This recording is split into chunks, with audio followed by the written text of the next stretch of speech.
સુરત લોકસભા બેઠક ઉપર ભાજપના ઉમેદવાર મુકેશ દલાલે વિજય મુહૂર્તમાં ઉમેદવારી ફોર્મ ભર્યું હતું। ખૂબ ઓછી સંખ્યામાં કાર્યકર્તાઓ સાથે ફોર્મ ભરવા પહોંચ્યા હતા।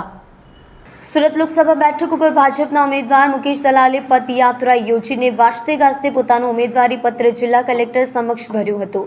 ઉમેદવારી ફોર્મ ભરતા પહેલા પોતાના નિવાસ સ્થાને પૂજા પાઠ કર્યા હતા। મીડિયા સાથે વાતચીત કરતા ઉમેદવાર माता पिता ने याद करी भावुक थया हता। उम्मीदवारी करवा पहुंचेला मुकेश दलाल खूब ज ओછી संख्यामां कार्यकर्ताओं साथे फॉर्म भरवा पहुंच्या हता।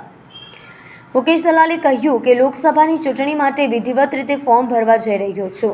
विजय संकल्पनी रेलीमां आपणे जोयुं के सर्वे कार्यकर्ताओनी अथाग मेहनतना फळ स्वरूपे विजयोत्सव रूपी केसरियो माहोल सर्जायो हतो। आज सवारे पोताना निवास स्थाने पूजा पाठ करी अने माता पिताने याद करता भावुक थया हता।